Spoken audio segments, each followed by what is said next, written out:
Back here in Lagos State, the CMD road is now open to traffic following the removal of the charred tanker which exploded yesterday by emergency responders. Heavy lifting equipment were deployed while recovery officials pushed back media as a protective measure due to gas oozing out of the tanker. Emergency services were hard at work earlier today as they removed the burnt-out tanker and recovered the bodies of the victims.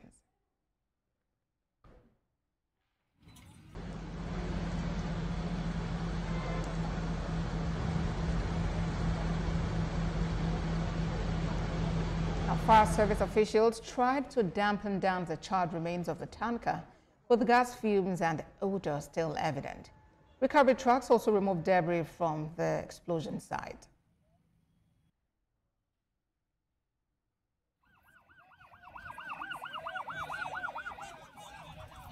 Law enforcement officials were also in hot pursuit of suspects who may have fatally wounded an unidentified individual.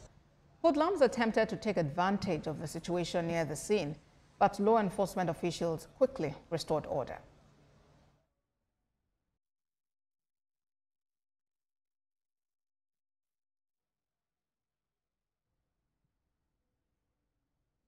The incident happened yesterday night around past 8, and we are the first to get here. Immediately we call on other major responders. All hands has been on deck to make sure that all the victims that can be rescued, the needful has been done. Yesterday, as of yesterday evening, we had 4 fatalities, and of course I've been able to rescue not less than 20 victims, and we're stabilized at the scene of incident, and of course some of them with some level, a 50% degree of burnt were taken to the Bagada Burns unit, and some of them were taken to General Hospital for secondary treatments. We have our own family, we have kids. We just need the support of the Lagos State government, to help us to talk to the owner of their company for our own property. That's what we want. Earlier today, emergency services officials recovered the body of the occupant of a Toyota Corolla vehicle impacted by the tanker explosion. Artisans who lost tools and vehicles besides the explosion scene are demanding compensation.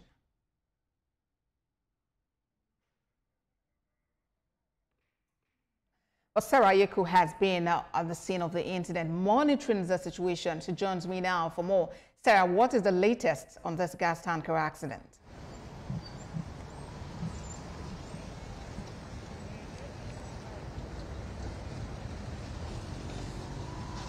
So the latest is what you see right now is that particularly the tricycle owners, we understand that 8 tricycles were affected. That's aside other vehicles, that's 12 vehicles affected, burned, by this incident. So what you see now is that they're trying to pick pieces of what is left of their tricycle and trying to keep away the scavengers actually from going in to taking some parts of the tricycles. So you see them standing around, sitting around, taking stock of what had happened in the last 16 to 20 hours now. So they moved. Eventually, emergency responders were able to remove the gas tanker, which was all the way over there, which the tanker that caused the incident in the first place. They were able to move it at about some minutes before 12 noon today. This happened at about 8 p.m. yesterday, and then we see that this, has also occurred. They've been trying to get as many people as they can, of course, to come forward and own up to some of the vehicles that we've seen earlier today. But the question, of course, that most of these tricycle owners are asking is who pays for compensation, who takes responsibility for the loss they've incurred, something they didn't envision, starting yesterday, which was Tuesday, which was business day. So for them, who takes care of the losses they've incurred? And so most of them, you've seen them sit around, particularly even the mechanics Pavement village, which is some meters away from here. You know, they also lost someone who is dear to them. They said this particular mechanic was trying to save his customer's vehicle. A customer had brought in a vehicle to be repaired, and he was trying to save that vehicle. Unfortunately, he was caught up in the fire and he died not too far from the canal. And so it's been mixed feelings for them, most of them trying to recover from the loss they've incurred, and some others, of course, are mourning the loss of their loved one.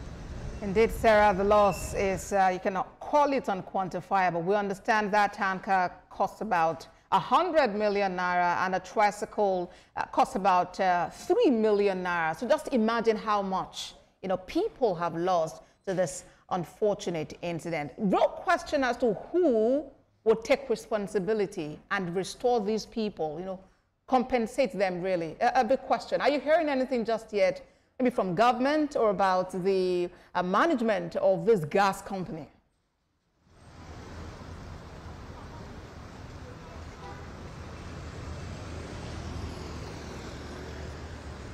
What we've heard from the emergency responders, particularly the agency in charge of disasters and emergencies like this, is that since they've recovered the vehicles, the bodies, and they're trying to monitor the patients in the hospitals, the stage we're at now is to ensure they get the owner of the vehicle, although there are unconfirmed reports that the tanker is being owned by a gas station along this road, which is Second Coming gas station, because we saw that written on the gas tanker. And from eyewitnesses, we understand that that tanker came from that particular gas station. That's a Second Coming gas station. So for now, we've not heard anything about how they will prosecute or what measures they would take against the tanker that caused this incident, or what compensation will be coming to the vehicles. That's the 12 vehicle owners, the tricycle owners, the people that lost their lives, and the building now, which is charred over there, the Burns building over there, which is a residential building, and also you had a dental hospital just below the store building there. So who pays the compensation? For that, we've not heard anything from the agencies responsible. They said investigations are ongoing and they will update us in 2-3 days. Yeah, that's what I said. They said they will update us in 2-3 days. And so our fingers are crossed to hear what kind of measures will be taken, what punishment will be given to the gas stations, and what compensation will come to different categories depending on the loss they've incurred in this incident. Been already, and might even be longer. Thank you very much for all of the updates. Thank you. Well, stay with TVC News. We'll be bringing you more updates on that. Now to another unfortunate incident, this time in your state, still in the southwest. And it's almost the same as a fire destroyed several shops and goods worth millions of naira at the Aleshin Market in Ibadan. TVC News learns that the fire started late last night at about 10 p.m. That's what our reporter, mentioned.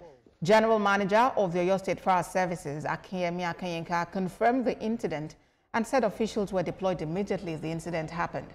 As at the time of this report, the cause of the fire outbreak is yet to be ascertained, but our reporter Oladoye Wole told us that the section of the Aleshin Market where this incident took place, that plastic was being sold there, and that might have contributed to the extent of the damage. You're watching TVC News at 1. Let's